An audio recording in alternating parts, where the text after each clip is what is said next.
All right, let's jump right into the book of Ezekiel. The prophet is in exile, and he's seeing a vision of his home city, Jerusalem, just completely unraveling.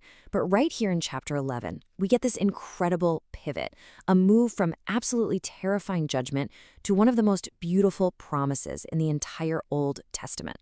So here's how we're going to break down this amazing passage looking at verses 13 through 25. We're going to see a sudden death that causes total panic, then this unexpected promise of a sanctuary, a spiritual heart transplant, you heard that right, and finally, this really somber moment where God's glory departs. Okay, so the scene is set. Ezekiel is deep in this vision, and he's watching the corrupt leaders back in Jerusalem who are acting like they're totally untouchable.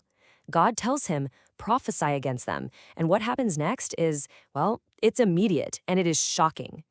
I mean, can you even imagine this? Ezekiel is hundreds of miles away in Babylon, but he's delivering God's message as if he were right there.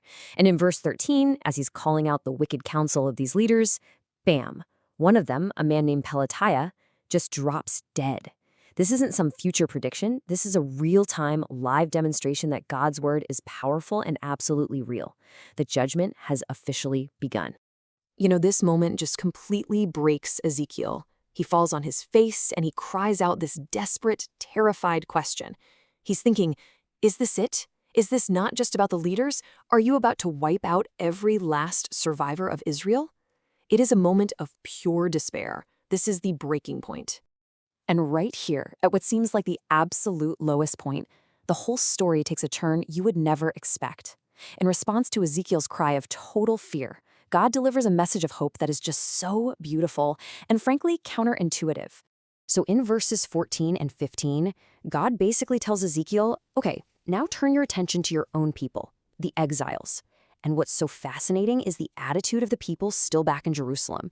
They're looking at the exiles like they're the ones God has abandoned. They're saying, get out of here. This land belongs to us now. They thought they were the chosen ones, but oh boy, God is about to flip that whole idea on its head. And this is just brilliant. This is the heart of the promise. In verse 16, God says that even though his people are scattered, he himself will be a little sanctuary for them. Think about that. The main sanctuary, the huge, glorious temple in Jerusalem, is about to be destroyed. But God promises that he will be their temple. He will be their safe place, their protective presence, right there with them in exile. His presence isn't stuck in a building. It's with his people. And then in verse 17, God just spells it out. The promise of restoration is made totally explicit. He lays out a three-part plan.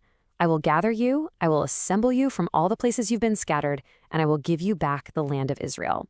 The message here is crystal clear. Judgment and exile are not the end of the story. Restoration is the real goal. But you see, God's plan is so much deeper than just moving people back to a piece of land. The real problem, the reason they were in exile in the first place, was internal. It was a heart problem. And that is exactly what God promises to fix next. This right here, in verse 19, is the core of the whole transformation. Israel's heart was divided. They were chasing after idols, their own ambitions, everything but God. So God promises to give them one heart, a unified, single-minded focus on him.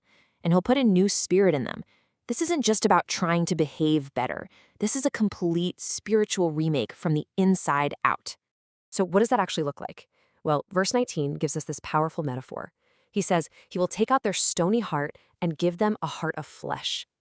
A stony heart, well, it's exactly what it sounds like. It's hard, it's resistant, it's proud and stubborn. It's a heart that just won't or can't respond to God.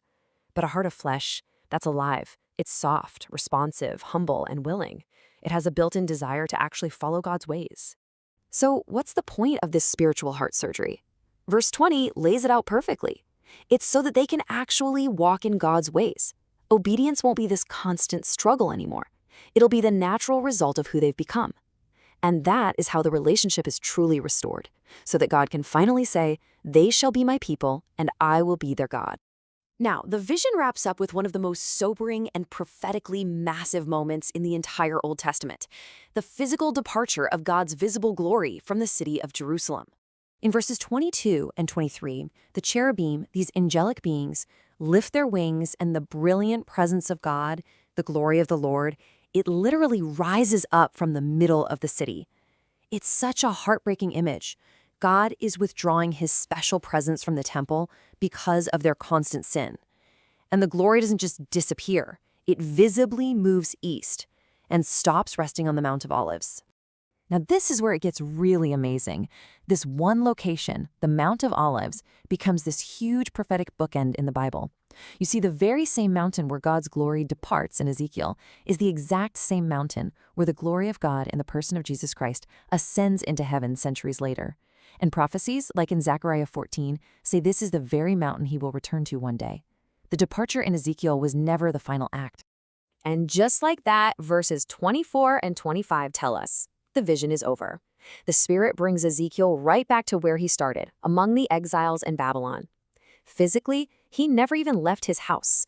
But spiritually, he has just witnessed the coming destruction of Jerusalem and the incredible promise of its ultimate restoration. The vision had ended, but his real work was just getting started. So, after this whole intense journey, from a man dropping dead to the glory of God leaving the city, what are we supposed to take away from Ezekiel 11? What's the bottom line here? I think it's this. Judgment is real, and it is severe, but it is never, ever God's final word for his people.